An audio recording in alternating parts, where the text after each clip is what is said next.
Olá, cara Mater! Seja muito bem-vinda ao meu, ao teu, ao nosso canal Mater Prima, canal esse onde falamos sobre a matéria-prima de que é feita a vida. Meus caros, primeira coisa, uma informação muito importante. Esta corrida que faremos, ela é a respeito do verdadeiro ecumenismo, a respeito da nossa constituição, cultural, religiosa e também instintiva, etc. E ela serve principalmente para as próximas corridas que faremos. Me foi solicitado que falasse mais por conta da última corrida sobre coaching, que eu relacionei ao tarô. Me pediram para que eu falasse sobre o tarô. E para que possamos falar sobre o tarô, eu apenas falo de ciência oculta, e o tarô, assim como a astrologia, é uma ciência oculta, tá? Que cada vez mais deixará de ser oculta, né? Eu apenas falo, então, desse tipo de assunto com um único viés, o cristão, em específico da Igreja Católica, tá? Quem não gosta, sinto muito. Quem não concorda, sinto muito.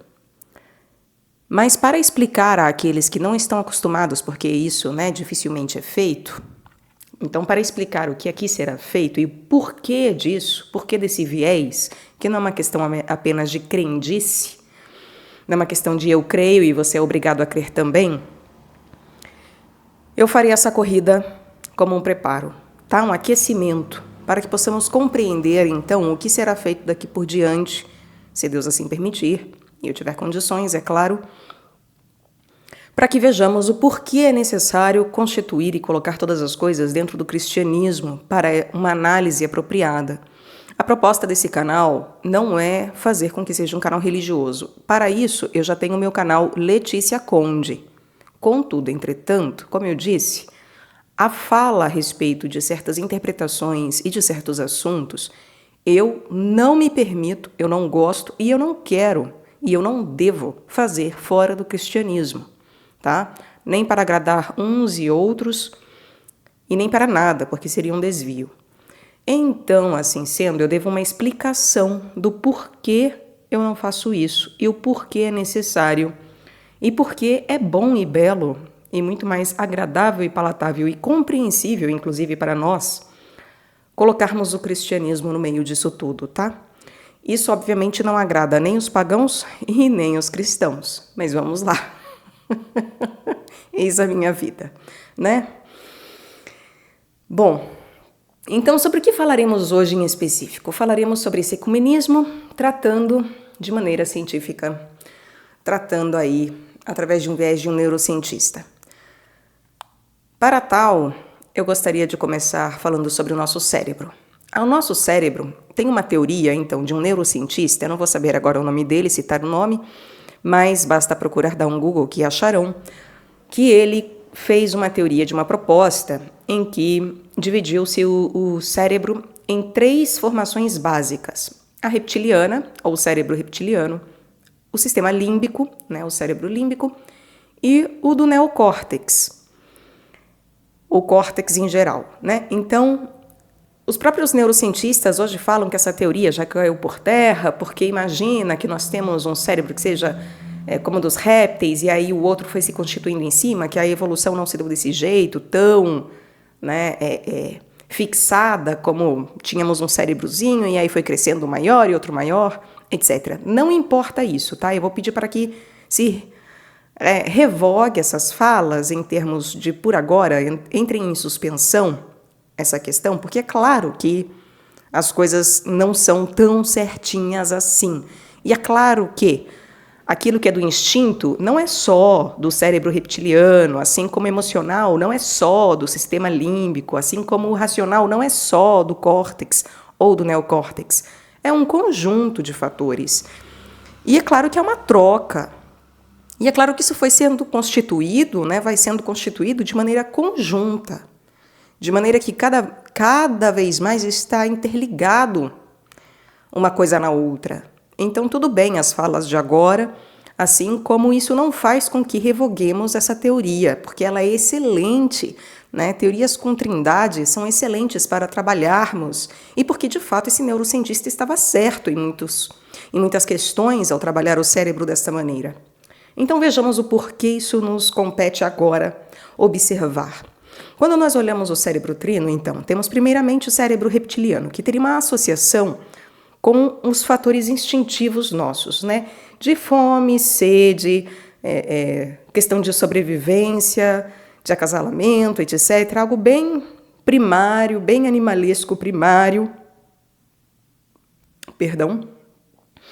em que lidaria com questões que são praticamente inconscientes nossas.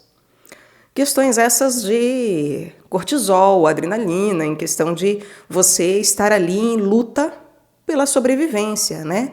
De mata ou morre, por assim dizer. E depois conseguimos observar o lado límbico nosso, que terá relação com as emoções, com as nossas paixões. Então, o reptiliano é algo mais frio, menos dotado do lado passional e sim do lado instintivo. Ele se relaciona muito mais ao lado instintivo. O límbico se relaciona muito mais ao lado passional, emocional, dotado de figuras aí que nós iremos muitas vezes chamar de emoções, outras vezes até de sentimentos, mas que, em resumo, é o lado passional humano, tá? É o lado que lida com as nossas emoções, os nossos desejos, que é diferente de vontade, mas enfim, podemos tratar como sinônimo aqui a quem não tem esse refinamento, ele não importa exatamente agora, o refinamento da diferença de paixão, de desejo e de vontade, né? Porque o desejo tem relação justamente com aquilo que é pessoal, que é passional meu e pessoal meu, a vontade tem relação com o espiritual, com a vontade de Deus, é algo superior ao desejo. Mas aí, então, passando pelo límbico, chegamos ao córtex. E o nosso córtex, né, especialmente o neocórtex, a parte frontal, sobretudo do nosso cérebro, ela tem relação, ela se conecta com a racionalidade, com a nossa capacidade lógica de raciocínio. É o que, sobretudo, nos diferencia dos animais, porque o límbico teria uma relação com os animais de sangue quente, o reptiliano com os animais de sangue frio, por isso, sem uma dotação de paixão, sem essa conotação principal. Assim como o límbico teria uma relação com as paixões de sangue quente, do sangue que ferve, das coisas que me movem enquanto sanguíneas, enquanto, né, desse fluxo que me carrega para lá e para cá, que me esquenta e esfria o corpo, essa capacidade maior, né, de expressão emocional, que os mamíferos também têm, tá? Em especial, não quer dizer que seja exclusivo dos mamíferos, mas eu digo, vemos em especial nos mamíferos essa qualidade. E o neocórtex seria o que principalmente nos dota da capacidade humana de vivência. Tá? Isso não quer dizer que os animais não possam ter desenvolvido aí um pré-córtex, qualquer coisa assim. Não importa isso também. O que importa é que eles, de fato, não têm capacidade filosófica na vida. Né? Eles, por mais que se aproximem de nós, eles não têm a capacidade, de fato, de pensar, de raciocinar, de filosofar, de teorizar, de ter questões existenciais, etc. Assim sendo, o neocórtex é o que principalmente se relaciona com o fator humano, indivíduo. O indivíduo humano, tá? E por que é importante observarmos isso? Porque a nossa organização e a nossa evolução, e já falamos sobre o que é ser evoluído aqui no canal, então a nossa evolução, ela tem uma relação justamente com o desenvolvimento disso, com o nosso contato com isso. Nós só começamos a utilizar algo se entramos em contato com aquele algo. Enquanto não entramos em contato, aquilo permanece adormecido. Culturalmente, nós fomos tendo cada vez mais contato e vamos tendo cada vez mais contato com essa capacidade de raciocínio do neocórtex, de distinção, né, de discernimento, com o tempo. A nossa ordem é cronológica. A nossa evolução é cronológica. ainda que ser evoluído seja algo kairótico, algo fora desse tempo cronológico. Falamos já sobre isso. Bom, o que acontece? Acontece que, quando nós olhamos culturalmente, a nossa organização humana de nações, e não só de nações, mas enquanto um todo, ela também se dá em imagem e semelhança disso, porque tudo é fractal, gente, tudo é um espelho e uma multiplicação de mais do mesmo, em que não é ipsis literis igual, mas é em imagem e semelhança. Então as coisas acontecem de forma análoga. É por isso que podemos fazer uso da analogia, ainda que não seja em absoluto a mesma coisa, quando as relacionamos analogamente, tá? Então eu falo de coisas que são próximas, que são irmãs, que são um espelho umas das outras, mas que não são, de fato, a mesma coisa. O que isso significa? Significa que a nossa organização humana, ela também tem uma triplicidade, quando nós olhamos de maneira geral. Onde nós vemos aquilo que é reptiliano? Nós vemos as coisas reptilianas, o conhecimento reptiliano, principalmente nas culturas ditas primitivas. Quais são? As indígenas e as de Extremo Oriente, tá?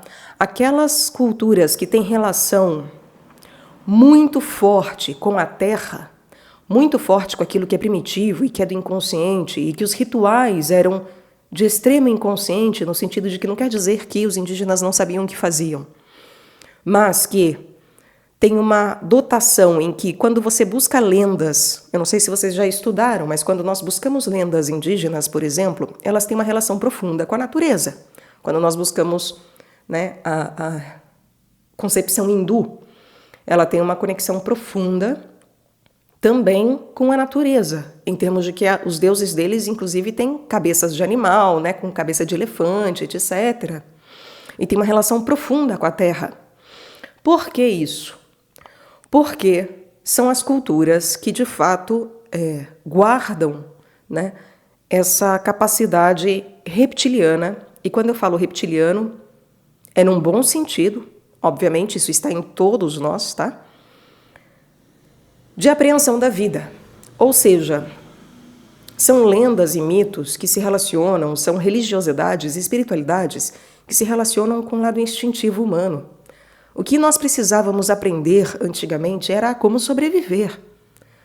Não havia a necessidade de se filosofar sobre a vida, de entrar em grandes questões, grandes livros de filosofia, ser ou não ser, eis a questão. Não. A grande questão é como eu sobrevivo. Como eu faço para que o que eu planto nasça, com que a água do céu caia, com que o sol nasça todos os dias e a natureza esteja de acordo com o que eu preciso, com o que eu necessito. Era uma questão de uma necessidade intrínseca de sobrevivência. Tá? E nisso, por favor, tenham atenção todo o tempo, que eu não quero, com isso, diminuir as culturas. Não é sobre diminuir, aqui é a exaltação dessas coisas todas, tá? É o primor delas, e por isso que devemos guardá-las e resguardá-las. No próprio catolicismo, no cânon do catolicismo, ou seja, no catecismo, está lá, que as culturas devem ser guardadas pelo próprio catolicismo, que os católicos devem prezar pelo resguardo das culturas, tá? Então, já erramos muito historicamente, obviamente, o ser humano é besta mesmo, bestial, besta de bestial, tá? Cometeu muitos erros, ainda cometeremos vários erros, todos de todas as culturas, nacionalidades, religiosidades. Não é sobre apontar dedos, é sobre aquilo que é o dever. Assumamos o dever e paremos de olhar o que já foi, né? Chorar o leite derramado. Enxuguemos o leite, peçamos desculpas e sigamos. Na verdade, limpemos a caca e sigamos, porque senão ficamos parados chorando aquilo que nem mais lá está, né? Já azedou, já limpou, já passou e ficamos repetindo, trazendo à tona fantasmas. Enfim, a grande questão é: essas culturas ditas primitivas, que são as mais antigas, quando eu digo primitivas, também não é para rebaixar de alguma maneira, não. É num sentido realmente cronológico, histórico, de que são as mais antigas, as mais primárias, né? Aquelas que vieram em ordem enquanto primeiras, tá? Então, essas culturas, essas espiritualidades e religiosidades, elas foram formadas e formuladas de acordo com o nosso lado reptiliano, tá? Elas têm uma ligação análoga de analogia e de resguardo por aquilo que é reptiliano, ou seja, aquilo que é instintivo. Tanto que as lendas, né, quando você pega os animais falam isso e aquilo, e tem uma relação muito profunda. Eu, obviamente, não farei esse estudo, ao menos creio que não, porque Deus não me solicitou e espero que não solicite, porque isso seria algo realmente que eu penso ser para além da minha capacidade. Mas, provavelmente, ainda virão pessoas que estudarão isso dessa maneira.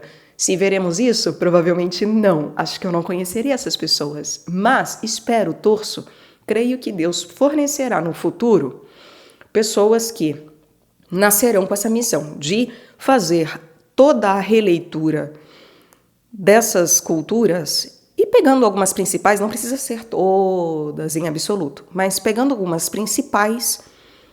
Se você for ler e observar, existe um porquê. Por que se usou o corvo ou os corvos em um determinado mito? Por que castores num determinado mito, como no livro dos Guarani, que eu estou lendo no momento, né, estou gravando para o canal Leconde, tem um porquê que muitas vezes, né, podemos hoje racionalmente explicar. É porque eles têm determinada qualidade, porque eles são os que comem, né, os animais em decomposição, isso e aquilo, são animais traiçoeiros e nananã.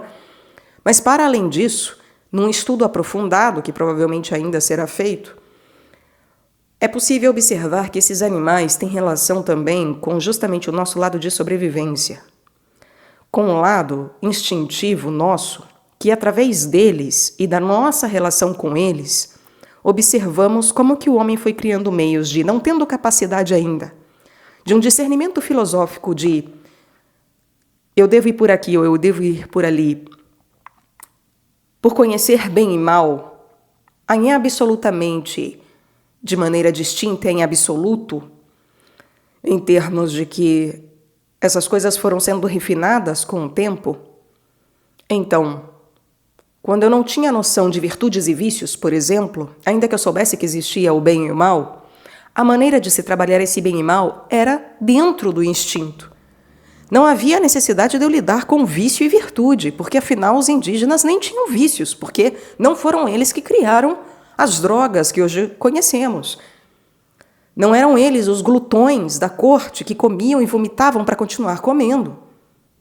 O que eles tinham que lidar, e eu falo no passado, tá? Porque os indígenas de hoje também já é uma outra história, exceto aqueles que ainda vivem isolados, etc., mas a humanidade toda caminha.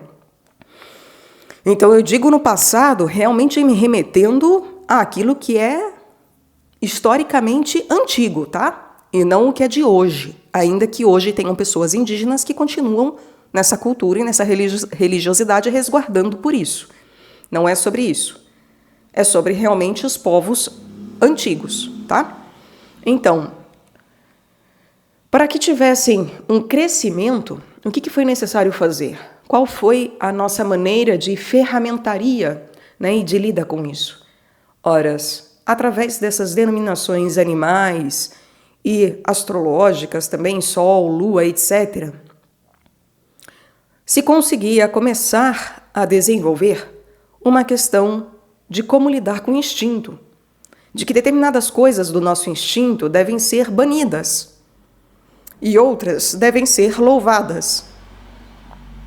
Certas coisas do nosso instinto devem cair ao abismo, como os jaguares, e outras devem permanecer e serem desenvolvidas. Que se eu agir como um jaguar e se eu me tornar um jaguar em meio a jaguares, a vida não será desenvolvida da maneira apropriada. Eu preciso de um refinamento que não vem do jaguar, mas vem de outros seres, de outras representações, ou outras divindades, como se chamava, né? Outros seres que eram divinos, ainda que abaixo do próprio Deus, mas divindades menores. Assim sendo, É toda uma lida com uma organização dentro do possível daquilo que é primário, daquilo que é de sobrevivência e de instinto, porque isso era o necessário. Isso era o que nós tínhamos e o que nos era possível e que era preciso desenvolver. Era a maneira de adaptação humana ao nosso próprio chamado. O que vem depois? Vem o desenvolvimento do sistema límbico. Obviamente que as coisas não dão como um salto, a natureza não dá saltos, mas como eu justamente não tenho um papel histórico de ficar vendo cultura por cultura, cada passinho, aqui daremos um salto apenas de maneira pedagógica e metodológica, tá? E iremos diretamente para o quê? Para as culturas, principalmente da Pérsia, Egito, Grécia e Roma. Por que eu cito Pérsia e Egito? Porque elas estão contidas, tá? Essas duas culturas, né? Aquilo que é primordial persa, né? O misticismo persa, a religiosidade persa, Zaratustra, etc., e a egípcia, elas estão contidas, por assim dizer. Elas são um passo evolutivo bem primário daquilo que será de fato desenvolvido e estabelecido pela cultura greco-romana. Então, não é necessário olhar diretamente, apesar de terem pessoas que gostam disso, né? Mas que muitas vezes terminam loucas, tipo Nietzsche, que eu não aconselho a ninguém ficar atrás desse cara. Enfim, que perda de tempo. Mas, opinião pessoal minha, né? Que sei eu. Ainda assim, quando nós olhamos para a Grécia e para Roma, é o suficiente. É o que eu quero dizer. Então, não precisa Hermes Trismegisto, nem Zaratustra, tá? É perda de tempo, a não ser que você esteja fazendo um estudo justamente detalhado,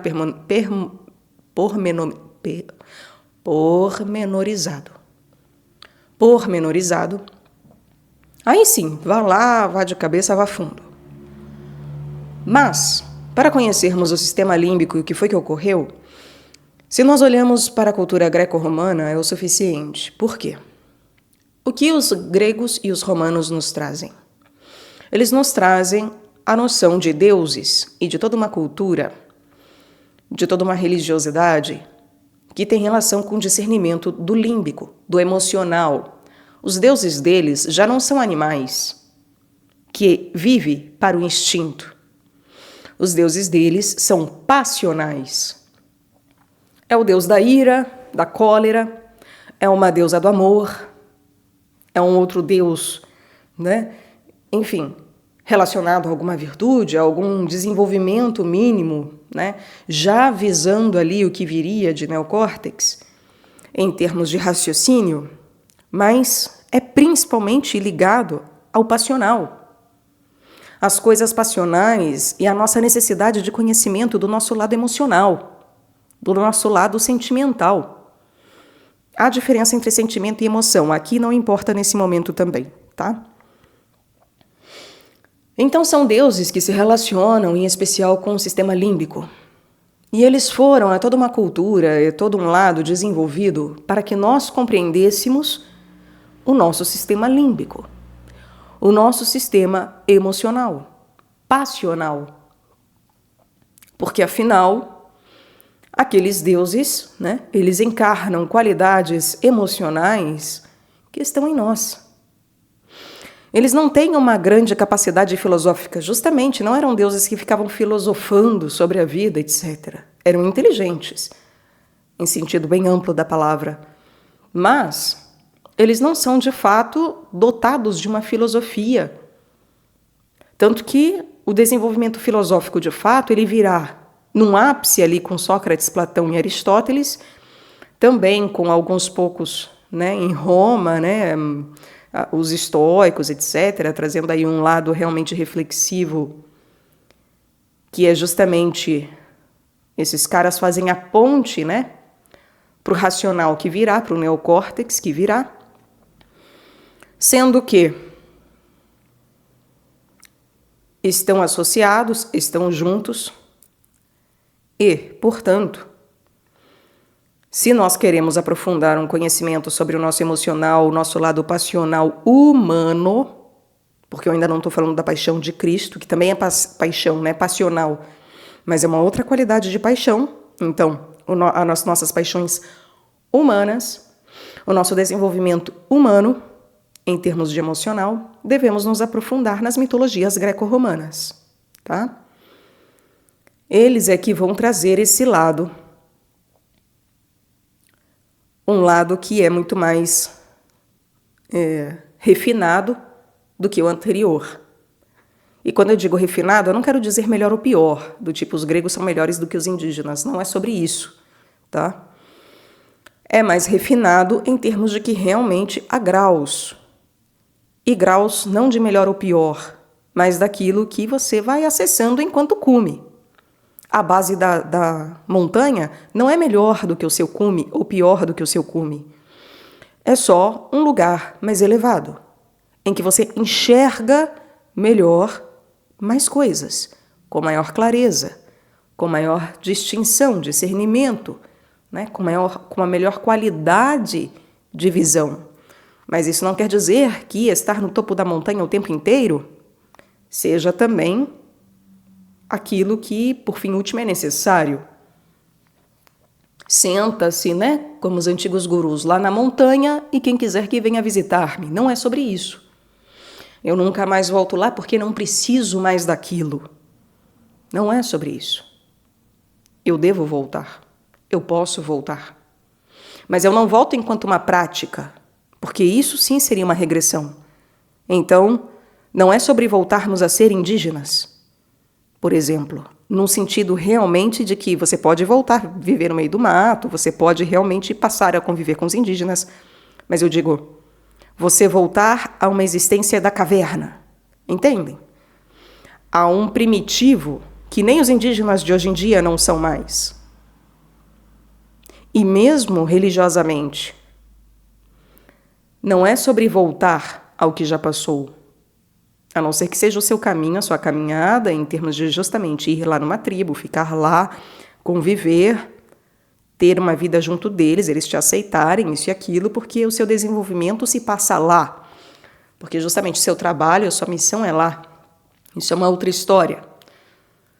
Mas tenho certeza que se perguntássemos para Sócrates ou Platão se eles queriam simplesmente sair da polis para ir para o meio do mato, eles não iriam querer isso, e iriam achar loucura isso. Então é sobre isso, sobre esse discernimento de que entre os homens e cada vez mais entre esse desenvolvimento, o meu desejo, justamente o meu passional e o meu desejo que está relacionado à paixão, como vimos, que me move a cada vez mais querer não deixar de estar conectado à natureza, mas entender como eu tenho um poder transformador perante a natureza. Como que eu tenho um poder transformador, catalisador e criativo que domina essa natureza e que, de alguma forma, faz dela algo novo, algo diferente. Algo que antes não havia ali. Porque havia a árvore, mas não havia o papel. Eu preciso transformar a árvore em papel para usá-lo enquanto papel. Então, o homem deixa de se bastar e de aceitar uma qualidade de basta eu estar sobrevivendo e existindo. Eu não quero mais só sobreviver e existir, como os indígenas do passado. Eu quero, de fato, transformar isso aqui. Eu quero, de fato, fazer algo com tudo isso, criar. Horas, eu sou um ser criativo e o que eu quero, o que eu desejo é criar, é transformar. E claro, quando chegamos num Sócrates, eu quero transformar homens, fazer com que eles nasçam, com que, o seu caráter filosófico nasça, a sua sabedoria a sua paixão, o seu amor pela sabedoria se manifeste, com que o pensamento se manifeste. Um criar que é mental, que é com a cabeça, de fato. E não da mera materialidade existente enquanto palpabilidade. Porque o pensamento também é matéria. Também temos a matéria do pensamento. Não pensamos de qualquer jeito. Há uma constituição do pensamento. E essa constituição também é através de uma matéria sutil, mas é uma matéria. Então, o que vai acontecendo é que nós começamos por transformar a matéria densa, sólida, e vamos passando para patamares de eu quero transformar agora, né? Eu quero agora transformar não só a madeira enquanto madeira meramente, mas fazer com que ela manifeste o fogo que já está dentro dela, porque o fogo está na madeira, né? Mas silenciado. Ele está interno a ela. E aí quando eu fricciono, quando eu crio a possibilidade de manifestação dele, então ele vem para fora. E aí eu não quero mais só fazer isso, fazer com que a matéria palpável se manifeste. Eu quero transformar a mim mesmo também. Eu quero transformar os meus desejos. Eu quero transformar as minhas paixões. Então eu passo a ter deuses que me direcionam a essa capacidade de alteração das minhas paixões, concepção e alteração das paixões. E chega-se num cume, num ápice, que é justamente a filosofia da trindade, né? Sócrates, Platão e Aristóteles, porque os três viveram, e de fato os três são os grandes aí, né, da filosofia, em termos greco-romanos, né, em termos justamente de sistema límbico, porque obviamente que temos outros filósofos muito maiores do que eles, como o próprio Santo Tomás, Santo Agostinho, uma Santa Teresa d'Ávila, etc. Mas isso não importa agora, o que importa é que eles, em termos de aquilo, do passional humano, mais uma vez falo humano, meramente humano, eles são aqueles que olham e falam, pera, tem um passo ainda depois disso, porque eu não quero só transformar as minhas paixões. Para eu, de fato, efetivar uma transformação das paixões, eu preciso transformar o meu pensamento. Eu preciso pensar. E eu preciso fazer com que o pensamento nasça. Porque não é nem uma questão de transformação, é uma questão de que o outro ainda não pensa. Ele acha que pensa, ele não pensa.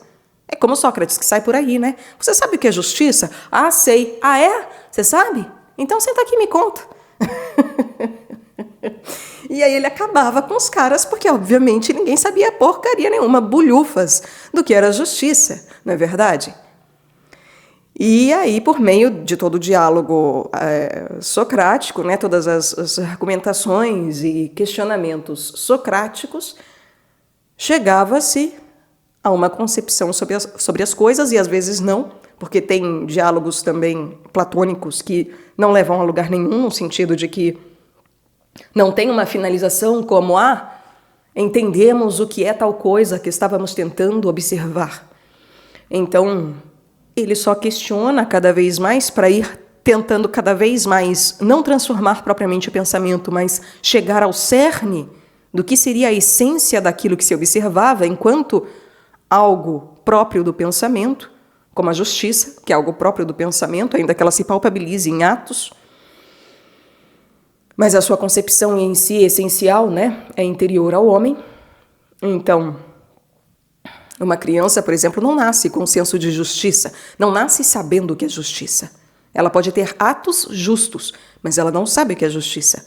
Então, você ir ao cerne, ao centro daquela questão, daquela essência, daquela palavra, daquela concepção, é algo humano, desejável e que temos que ir atrás para desenvolver, porque senão não desenvolvemos por nós mesmos.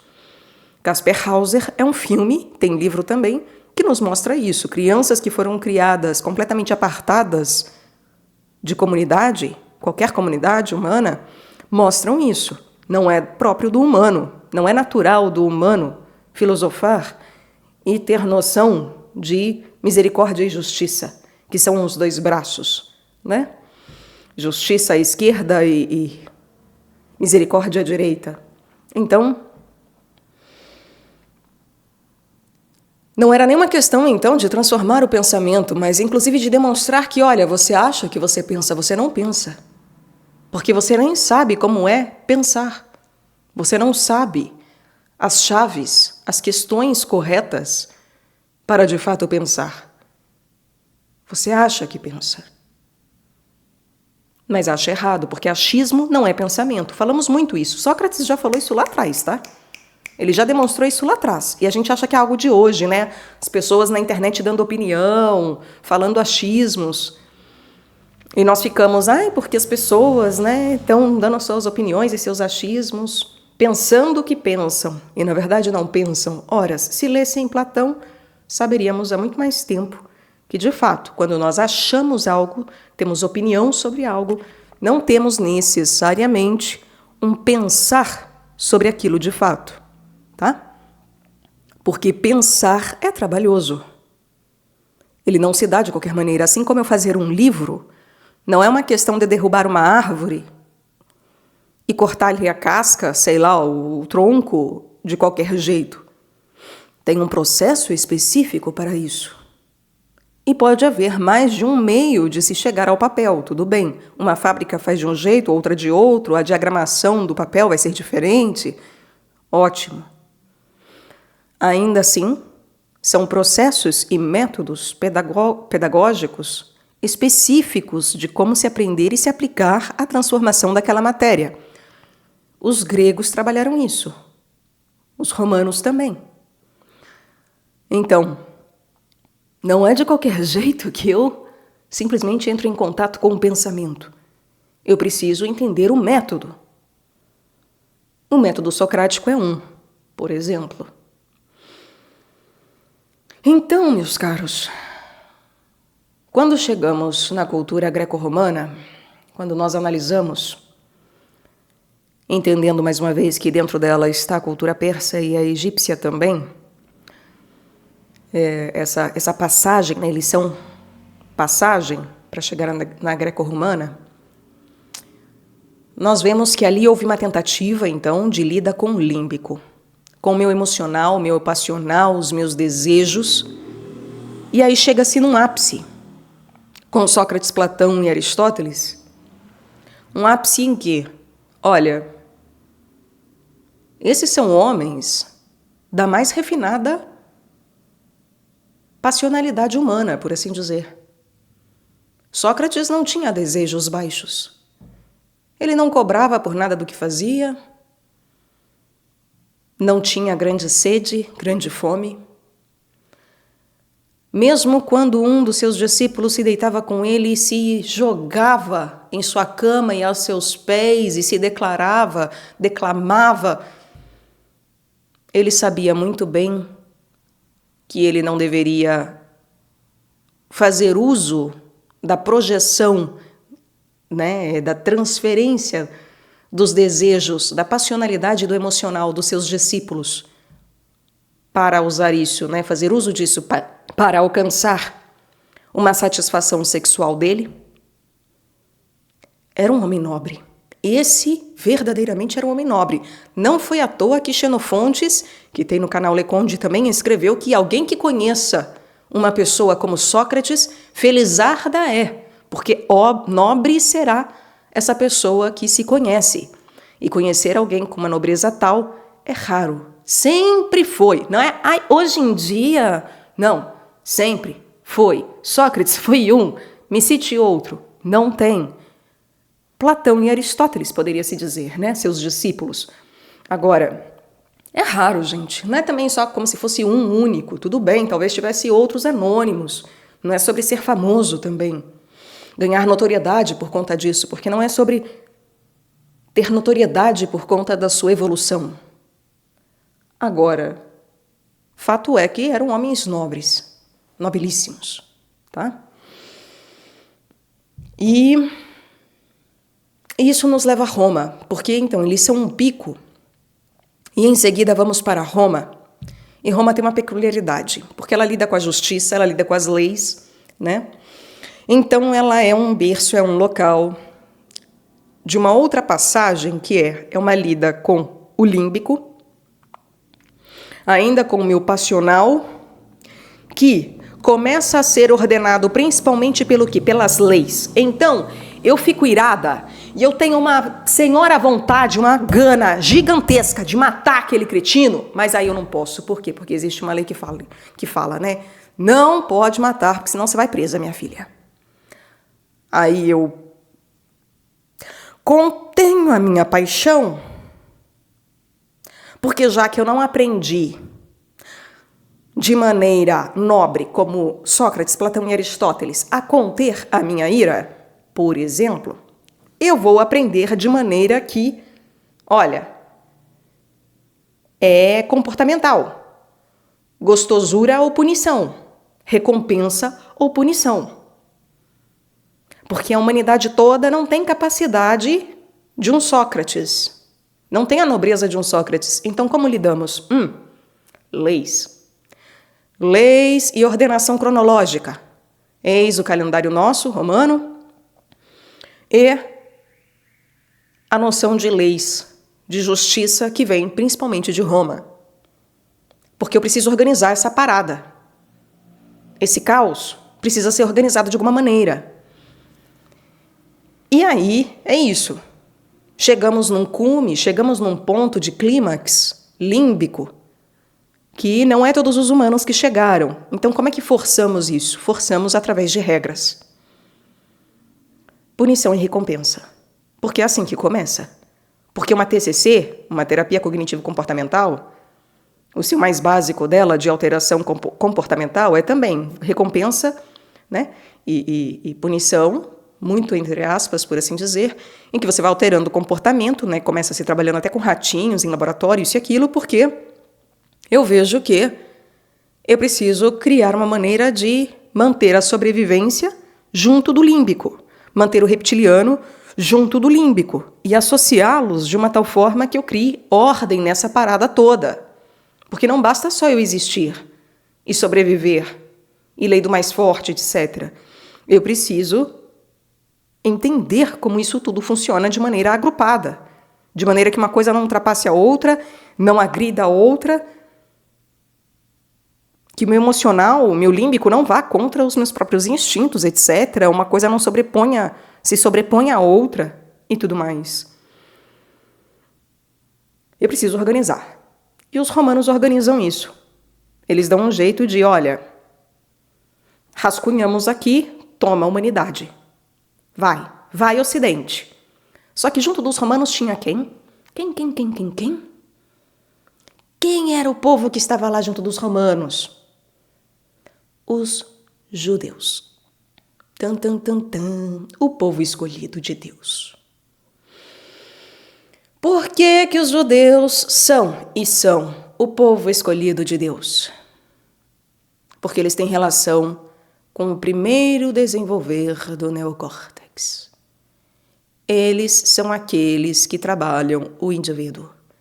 Um só Deus, um só povo, uma só coisa, né? Com leis, né? Sabiam sobreviver e sabiam trabalhar as suas paixões. São escolhidos porque foram poupados de ter que passar pela via pagã para desenvolver isso.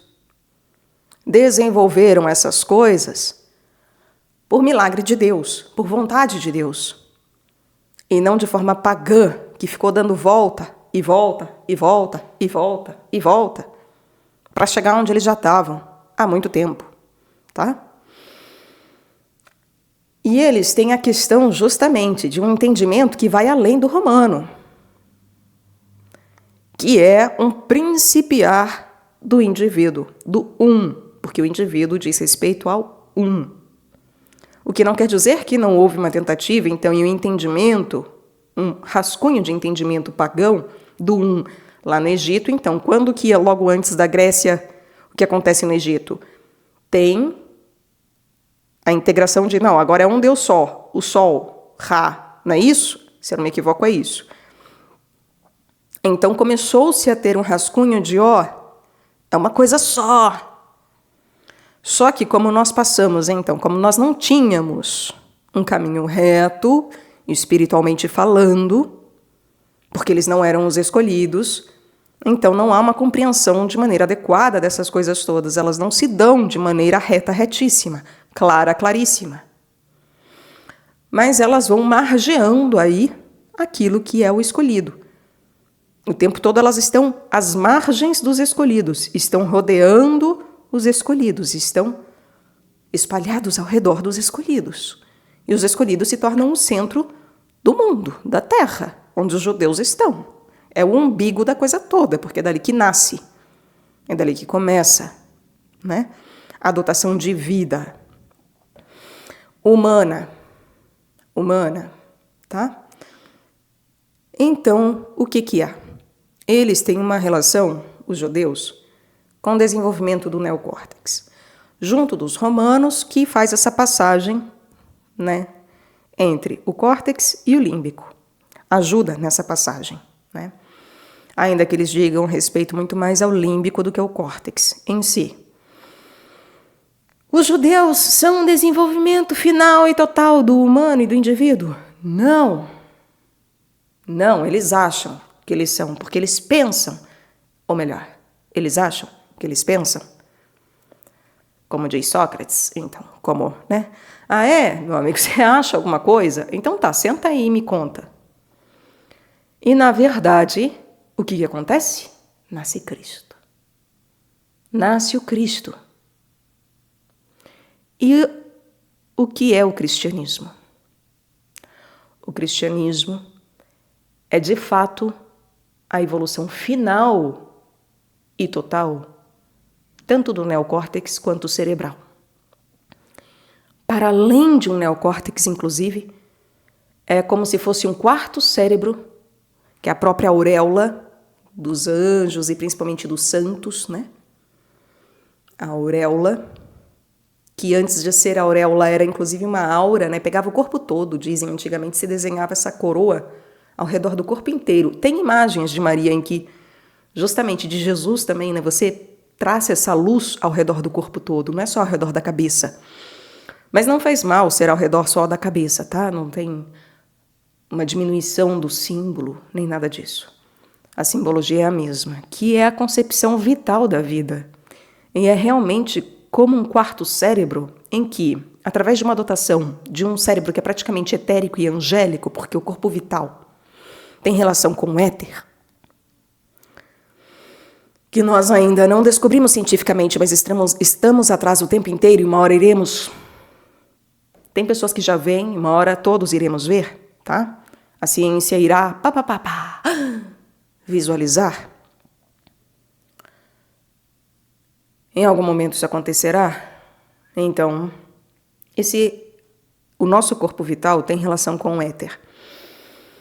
É um cérebro como se fosse justamente uma capacidade etérica de concepção angélica das coisas. É como se fosse um quarto cérebro. Mas não é só uma questão de um quarto cérebro, justamente como se fosse, olha, tínhamos um cérebro, aí tem outro cérebro e outro cérebro e outro cérebro. Não, não é uma questão de amontoar pecinhas como um Lego, que é a crítica que se faz ao neurocientista que desenvolveu a teoria trinitária do cérebro, de reptiliano, límbico e neocórtex. É uma questão, de fato, de integração. Porque o que essa quarta capacidade faz é a integração total de unificação desses três patamares de vivência: reptiliano, límbico e córtex. E, de fato, o neocórtex mesmo, a parte mais que ainda estamos desenvolvendo e nem sequer conhecemos direito, ela é cristã, muito mais cristã do que judaica. O judaísmo é o principiar do indivíduo. Ele não é a individuação.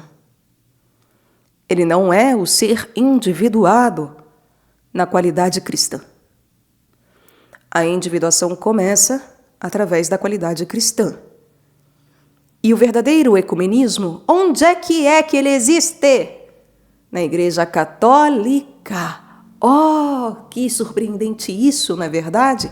Porque ecumenismo, no fim das contas, não é sobre todas as religiões estão certas, tudo leva ao mesmo Deus, porque Deus é um, e não é sobre isso, não é sobre essa pieguice e palhaçada. como se as pessoas tivessem razão em continuar cultuando as coisas passadas. Mas é sobre entender que é um processo que leva até o Cristo, de tal forma que, quando Ele se revela na nossa vida, porque isso não é uma vontade própria, ainda que devemos buscar, é nosso dever buscar, é nosso dever ir atrás. E a humanidade foi atrás, gente. E é isso que é o mais inacreditável e incrível. Nós fomos atrás, o tempo todo, inconscientemente, estamos atrás do Cristo, porque estamos buscando Deus. E aí o verdadeiro Deus se apresenta para a nossa vida. Ah, mas Cristo não é o verdadeiro Deus, eu não acredito, problema seu. Porque ele ainda não se revelou na sua vida. Porque eu estou falando cientificamente, eu estou explicando cientificamente, palpavelmente, como as coisas se dão em termos de evolução. Se não fica claro que o cristianismo é o cume, é o ápice, é onde você chega e fala assim: todas as coisas estão aqui. Porque agora sim, através do cristianismo, eu consigo olhar para aquilo que é dito primitivo, que está lá atrás, e verdadeiramente entender por que, e aí os meus amigos indígenas que me perdoem, mas por que as culturas indígenas, hindu e tal, que são as mais antigas, as que se colocam as primordiais, por que elas não dizem respeito ao verdadeiro Deus? Ainda que Deus resguarde por elas. Eu não quero dizer que Deus não esteja com elas. Deus está. Mas elas não têm clareza sobre o verdadeiro Deus. Por quê? Porque o desenvolvimento reptiliano não é sobre Deus, é sobre a minha sobrevivência enquanto ser humano. O desenvolvimento límbico não é sobre os verdadeiros deuses. Por isso que era politeísta. Não é sobre os verdadeiros deuses da terra, do Olimpo. Era sobre eu me conhecer enquanto ser humano. Não tem relação com o verdadeiro Deus. Tem relação com o meu desenvolvimento enquanto homem.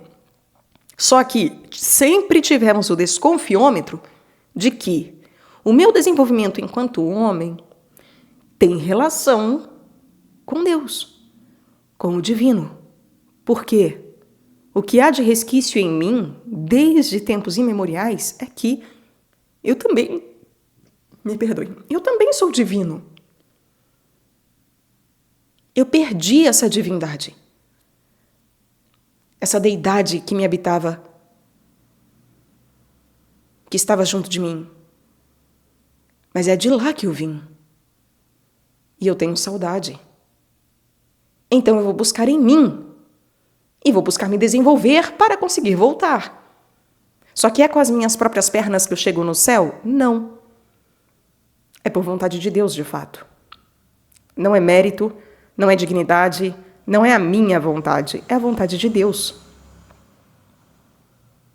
Então entendem que quando chegamos no ápice, na plenitude dos tempos, que é a plenitude também do espaço, porque tempo e espaço são uma única malha, é a plenitude do tempo, é a plenitude do espaço, é a plenitude de todas as coisas culminadas, ou seja, num cume, que é o cristianismo, que é o nascimento do Cristo. Eu passo a reconhecer que as outras coisas que não são cristãs, elas não são verdadeiras. Porque elas não dizem respeito ao Deus verdadeiro, mas elas dizem sim respeito ao homem. E, portanto, eu não vou matar, eu não vou queimar, eu não vou destruir. Mas eu vou sim ensinar, eu vou sim catequizar, porque eu preciso passar a palavra, exortar, pregar. Não é forçar, é explicar. É fazer um movimento socrático de diálogo e não de força. É claro que vão me matar. Óbvio. Mataram Sócrates, mataram Cristo. Vão continuar, vai continuar havendo mártires. Eles continuarão existindo. Não é também sobre evitar isso, mas é sobre entender que, então, antes de matar, eu morro. Eu morro pelo que eu acredito. Vão me crucificar, vão me cancelar, vão me deletar, vão, enfim, me ignorar, ostracizar, não importa. O meu dever é resguardar por aquilo que é humano, porque a partir da hora que Cristo vem, ele toma sobre si as coisas humanas.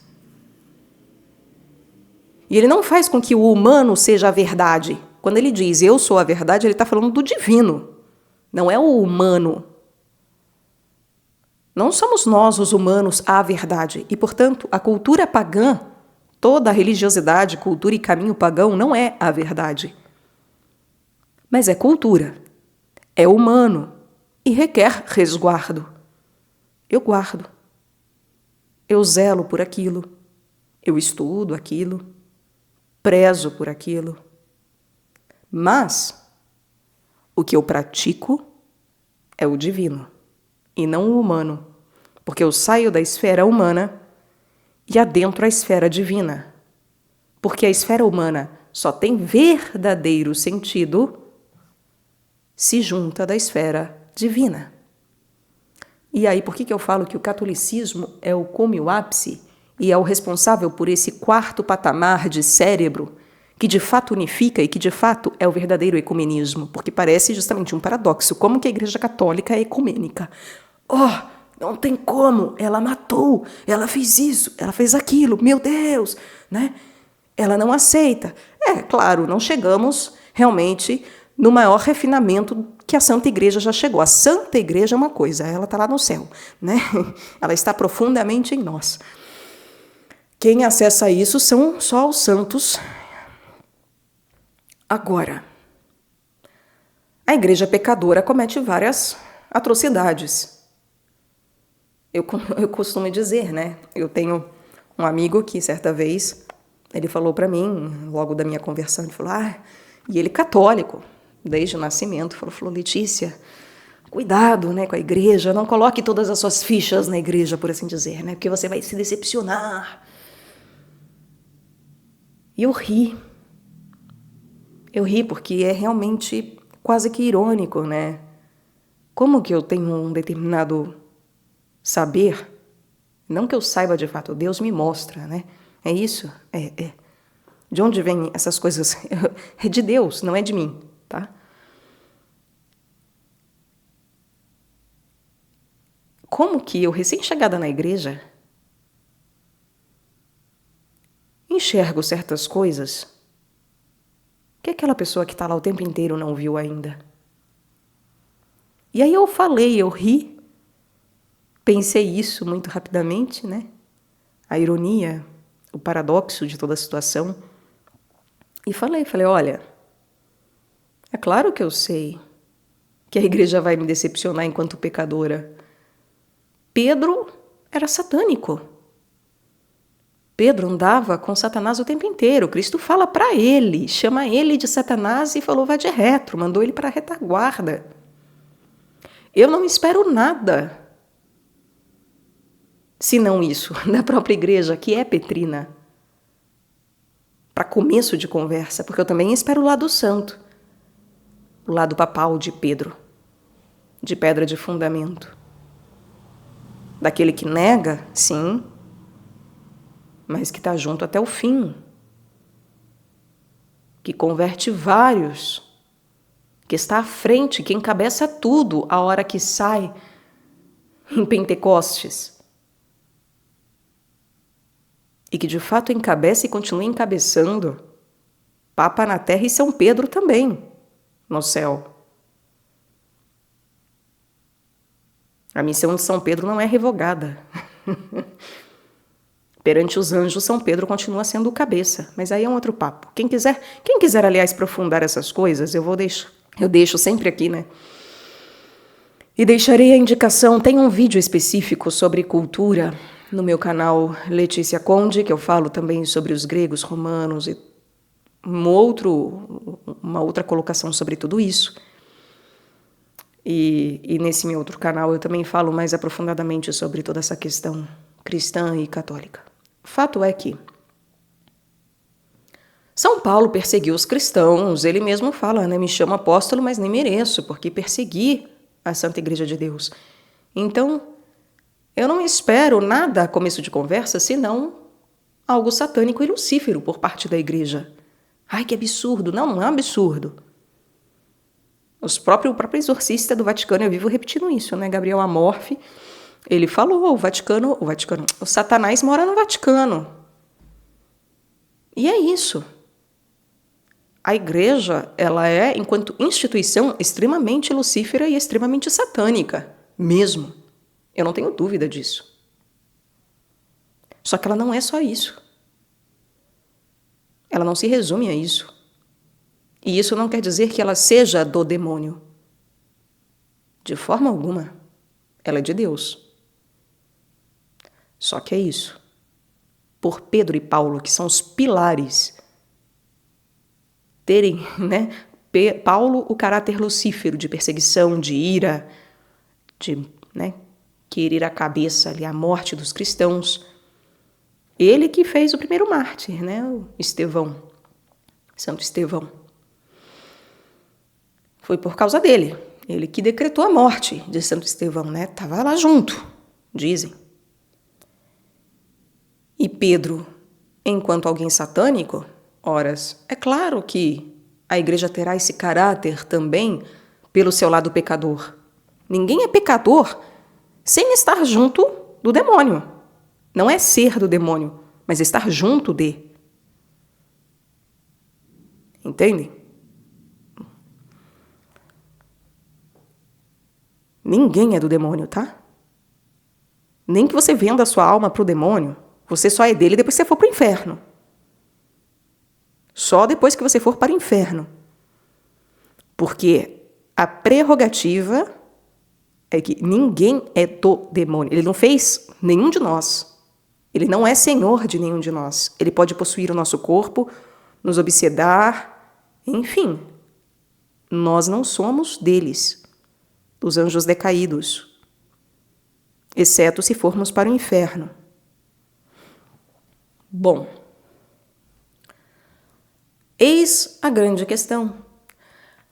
Católico significa universal. Por isso que existe Igreja Universal por aí, né? Porque ela pega, traduz, trabalha a etimologia do que significa católico e usa isso a seu favor, né? Bobagem, né? Perda de tempo. Agora, o catolicismo, de fato, cada vez mais ele caminhará para o entendimento, né? Nós, católicos, cada vez mais caminharemos para o entendimento do que significa essa universalidade. E que, justamente, você entrar em contato com culturas outras, com coisas pagãs, não é sobre praticar rituais pagãos, acreditar no mesmo que os pagãos, mas você resguardar a cultura dos povos. Se você sai desse entendimento falso de que paganismo é religião, não é, porque a única religião que de fato a verdade, está com Cristo. O resto é cultura. E mesmo o judaísmo, Cristo, ele está acima, muito para além. Porque não basta eu ter um mero racional judaico, que é ali justamente início de córtex, né, de desenvolvimento do córtex, em que eu tenho um racional mais elaborado, em que eu tenho um entendimento mais elaborado do que é ser humano. Não adianta. Não adianta eu ter uma organização límbica, porque Deus me deu leis, eu não precisei forjar por mim mesmo leis, e eu as obedeço, e inclusive forjo por mim mesmo 613 outras mais. Não é por eu ter sobrevivido, não porque eu entendi como lidar com a natureza, mas porque Deus me resguardou mesmo num deserto e não deixou que eu perecesse. Ainda que eu falasse, ai, que porcaria, quero voltar para o Egito, que eu morresse lá comendo cebolas, comendo carne. E aí Deus fala, então tá, você quer comer carne? Então você vai comer codorniz até você vomitar, até você nunca mais conseguir sentir o cheiro e ter ânsia de carne. Porque é isso que Deus fez com os judeus, tá? No deserto. Gente, é pesado. Enfim, pensam que é fácil ser os escolhidos? Estão aí, então, sendo perseguidos até hoje, sempre serão, né? Sempre sofrerão perseguição. Porque, de fato, a via deles é a via junto de Deus, em que Deus possibilitou que eles continuassem sobrevivendo, tendo regras para o seu passional, para o seu emocional, para que eles não... Enfim, para que, de qualquer forma, eles transgrediam, né? Mas, para tentar evitar que o sistema límbico deles tomasse conta da parada toda, né, e eles começassem a ser levados pelas suas emoções e paixões, então, né, Moisés de pouco adiantou, porque é isso, Moisés descendo com as tábuas da lei, tá lá o povo adorando bezerro, né? Enfim, isso mostra como o ser humano é difícil, gente. E toda a nossa evolução, seja por via escusa, seja pela via de Deus, ela é dificílima. E no fim, eles são o povo escolhido, mas no fim, todos nós temos que chegar num único ponto, que é o cristianismo. Então entendem por que no cristão e no cristianismo acabou essa história de água, fogo, homem e mulher, dualidade, ai os desviados, ai os pagãos, e os judeus, os gentios, e os judeus, e nananã, ai as duas vias, Caim e Abel, Sete e Caim, acabou a palhaçada. Em Cristo é uma só coisa. Porque, de fato, em Cristo há o ecumenismo. Só que não é em Cristo enquanto uma deidade separada de religiosidade. Porque eu preciso da religião enquanto meio para chegar onde eu necessito. Cristo é o caminho, mas as sandálias que eu uso, o par de sandália que eu uso, a túnica que eu uso, a garrafinha d'água que eu levo, tudo o que eu, de maneira única, carrego comigo para poder pregar e exortar os outros, isso é católico. E é aquilo que é universal. Por quê? Porque é para todos. Porque o uso da sandália, é só eu que vou usar sandália, você não. Não. A túnica é só para mim, porque eu quero ficar linda com essa túnica e desfilar, porque só eu consegui. Feita só para mim. Não, é de todos. É igual para todo mundo. Por isso que na igreja se preza por todos iguaizinhos, né? As ovelhinhas todas fazem tudo igualzinho. E você tem que ser modesto, não chamar atenção, isso e aquilo. E aí, quando nós vamos refinando o nosso entendimento, a gente começa a ver que chamar atenção não é eu estar com uma roupa ou não. Não é eu comungar ajoelhado ou levantado, fazer algo diferente da comunidade ali, de uma maneira que, eu destoo porque eu estou querendo chamar a atenção. Ainda que, é claro, devo evitar isso quando é minha vaidade. Se eu estou querendo realmente chamar a atenção por vaidade, é bom que eu me corrija. Mas sei lá, por exemplo, eu gosto de usar véu porque, inclusive, foi Deus, né, que eu perguntei o que eu deveria fazer como penitência e a resposta, né, a inspiração que me foi dada. Quando eu falo Deus, né, é uma inspiração. Tem vezes que é mais forte do que uma mera inspiração, mas enfim, uma inspiração, a inspiração que me veio clara enquanto imagem foi o uso do véu, tá? Eu passei a usar véu na igreja porque, então, eu comunguei antes de ser batizada, porque eu não sabia que eu tinha que batizar primeiro para depois passar pelos outros sacramentos, como da primeira comunhão. Então, eu simplesmente entrei em dia de Corpus Christi, que eu nem sabia que era Corpus Christi, que foi o dia, inclusive, do nascimento da minha sobrinha. Aconteceu tudo no mesmo dia, assim, que nem um raio. Eu entrei numa igreja de São Paulo, numa esquina que eu não tenho absolutamente a mínima ideia de onde é e provavelmente eu nunca mais irei voltar lá porque eu realmente não tenho a menor ideia de qual é o endereço daquele lugar, mas que era no meio de um caminho que eu estava passando, porque eu estava indo numa determinada editora comprar livros e, entrei, comunguei e passei a fazer parte da igreja. E passei a comungar sempre que eu ia na igreja. Enfim, né? Como a gente é meio besta. Nas missas, né? Quando eu descobri que me falaram, olha, você não pode comungar porque você não é batizada. Eu, assim, primeiro eu não acreditei. Falei, não, eu olhei na internet que eu podia comungar. E eu olhei mesmo, mas eu não vi direito, né? Eu não pesquisei da maneira apropriada se não batizados poderiam comungar. Eu só coloquei lá, né, quais eram as premissas, as prerrogativas para se comungar. Aí vieram as regras, né, 1 hora de jejum, isso e aquilo, estar confesso, não ter pecado mortal.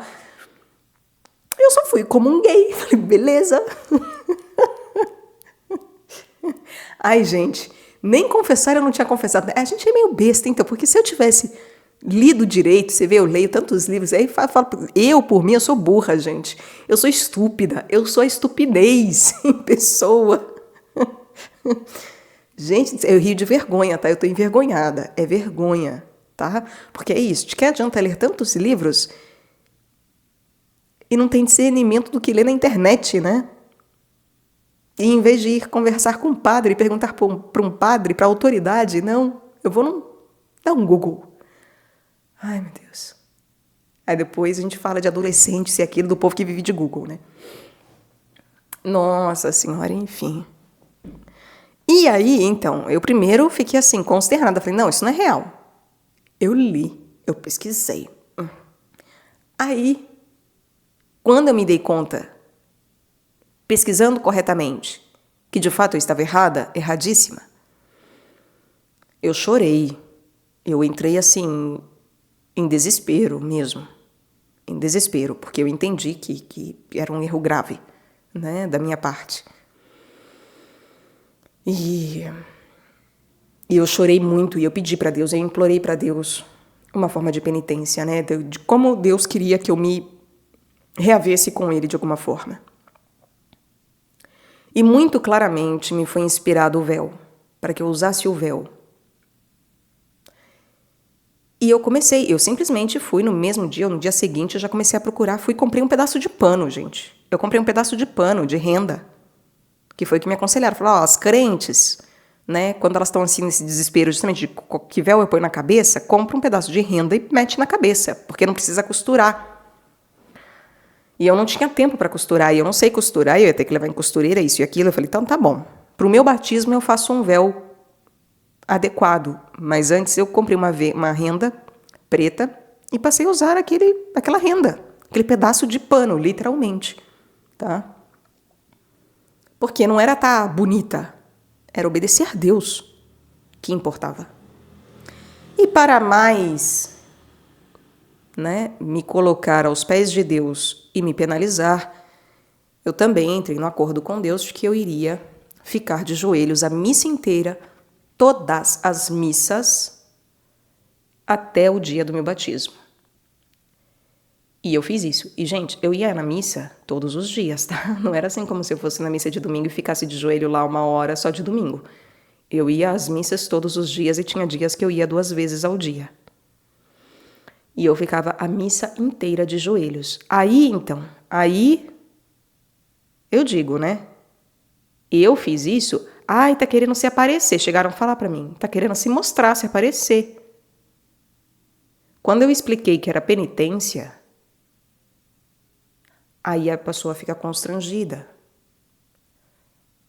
Aí na hora a pessoa se cala, fica constrangida, pede desculpas. E por isso que dentro da própria igreja tem que se ter o cuidado, porque assim, você não pode destoar da assembleia. E de fato, existe um porquê do levanta, senta, ajoelha, levanta, senta. Ajoelha, senta, levanta, levanta, levanta, senta. Existe um porquê. E é lindo. Quando a gente passa a estudar e saber o porquê, é lindo. Não é cansativo. Não é destituído de sentido, como muitas pessoas acham. É um levanta e senta, abaixa o joelho, não sei o que lá. Gente, é lindo. É absolutamente lindo. E é claro que existe um porquê de toda a ritualística de você, né, ficar de pé, se ajoelhar e sentar. Ainda assim, Eu estava em penitência. E eu fiquei ajoelhada todo o tempo durante todas as missas, até ser batizada, que aí eu passei a fazer como todas as pessoas, sentar, levantar e ajoelhar no tempo certo. Nós não sabemos o porquê de uma pessoa fazer algo diferente no meio de uma assembleia. E por isso não podemos julgar e nem retirar o direito individual das pessoas de fazerem diferente. Ainda que talvez não convenha, em termos para a comunidade não convém, mas para a pessoa, deixa. Eu não estava querendo fazer penitência na frente de todos, como olhem, né, a cara de jejum, que nem Cristo fala, né, não coloque a sua face de jejum, né, o seu abatimento para que outros vejam que você está em jejum. Não era sobre os outros verem a minha penitência, mas era sobre, de fato, na frente de Deus eucarístico, eu me colocar realmente em penitência, em total doação de mim mesma, em total submissão. Então, gente, passaremos a tempos mais refinados em que o próprio catolicismo, as próprias pessoas católicas, a própria igreja, enquanto instituição, ela irá compreender que não faz mal eu estudar aquilo que é pagão. O que importa é eu não praticar, não querer inserir coisas pagãs dentro da igreja. Mas que se eu for verdadeiramente um católico, eu saberei inclusive explicar o porquê daquilo que já foi um dia. Sem que aquilo me afete emocionalmente, passionalmente, de ai, é errado, meu Deus, pecado, tudo é pecado, tudo é do demônio. Não, é de Deus. Deus tomou sobre si a humanidade. E a nossa própria evolução. Ele é o ápice da evolução. E, portanto, ele encabeça todas as coisas. E por isso que é só em Cristo que há a unificação de tudo aquilo pelo que já passamos. E só o catolicismo dá a capacidade teórica de compreensão disso. Em Cristo eu pratico. Mas a igreja ela tem a teoria para que humanamente, de maneira divina, o humano divino, entenda aquilo que foi do humano decaído e que Cristo tomou sobre si, de tal forma que ele renova o nosso olhar acerca de tudo isso. E por isso que em Cristo acaba as duas vertentes, as duas linhas, as duas vias, o judaísmo e o paganismo, os gentios e tudo que veio antes dele. Apaga no sentido de, nele, tudo isso é nada enquanto separação. E é nada também enquanto vivência. Eu sei que as pessoas que não são cristãs vão falar que isso tudo é bobagem. Porque, de fato, é uma questão de revelação, de conversão e de crença. E como está na Bíblia, se o Espírito não nos revela isso, e se o Pai não dá o seu Filho a quem Ele quer, horas, então o Filho não se apresenta, e o Espírito não nos adentra, não nos fala. Cristo nos acompanha o tempo inteiro. Estou convosco até o fim dos tempos, mas habitar para nos fazer um Cristo, isso requer ser chamado e escolhido.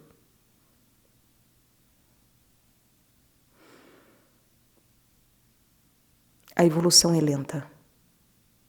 Os passos são lentos. Tudo bem que agora, por diante, as coisas podem acontecer num piscar de olhos, porque é isso. Estamos num momento de transição, em que essas coisas todas cada vez mais se farão claras. E acreditem, não é pieguismo, tá?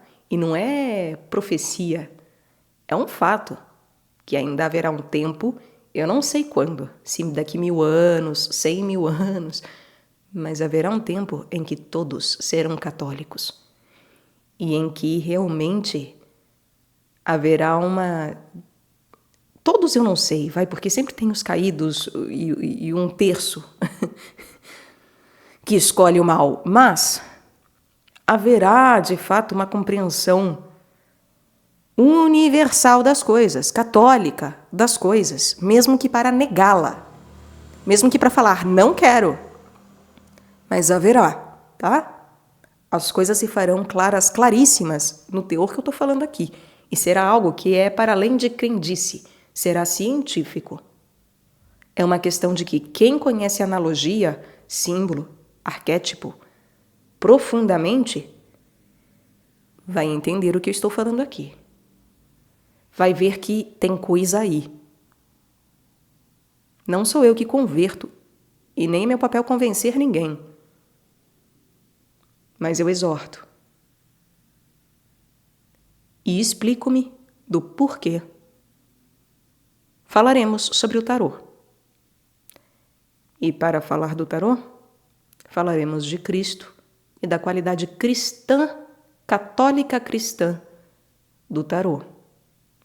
Porque fora disso, não seria possível. Ou até possível seria. Seria uma realidade, não seria a verdade. E aqui, e em qualquer lugar, o meu compromisso é com a verdade e não com a realidade. O meu compromisso é com a verdade, não com a realidade.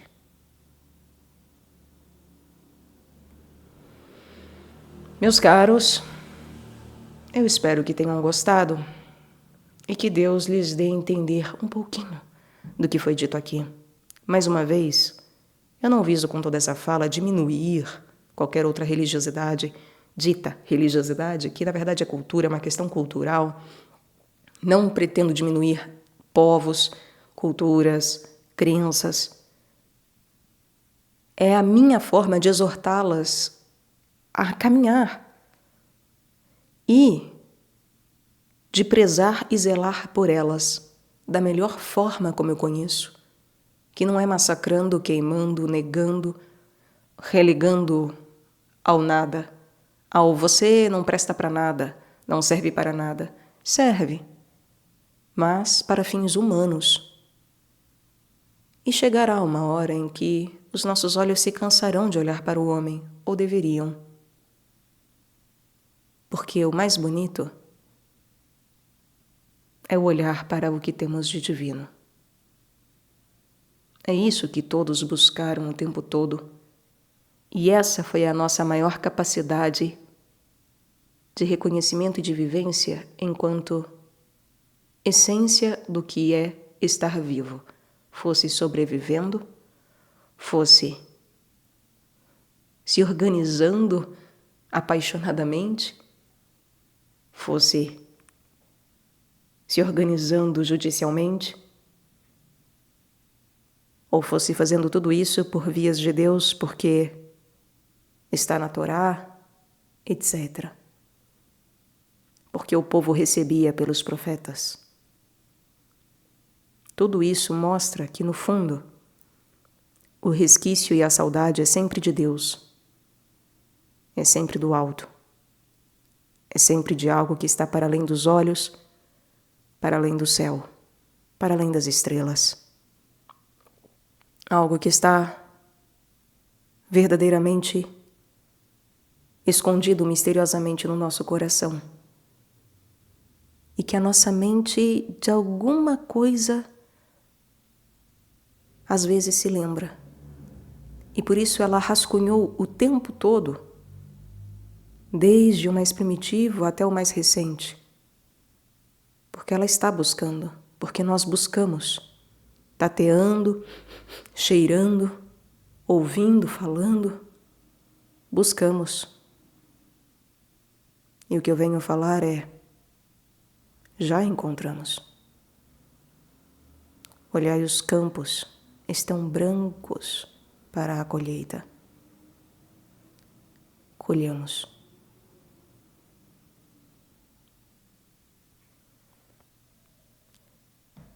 Seguiremos com o tarô nas nossas próximas corridas, se Deus assim quiser, se Deus assim quiser. E eu também fazer a minha parte de vir aqui e torná-lo palpável e possível. Realidade. Fazer com que a verdade e a realidade tenham do encontro aqui, nesse nosso canal, através dessas corridas, em voz e em vídeo. Quem quiser, que corra comigo. Um abraço, cara mater. Zelemos pelas culturas, hein? Não pratiquemos aquilo que é pagão. Busquem o Cristo. Busquem conhecer verdadeiramente. Leiam a Bíblia. Comecem lendo a Bíblia. E, enfim, caminhemos. Caminhemos. E até a próxima, meus irmãos.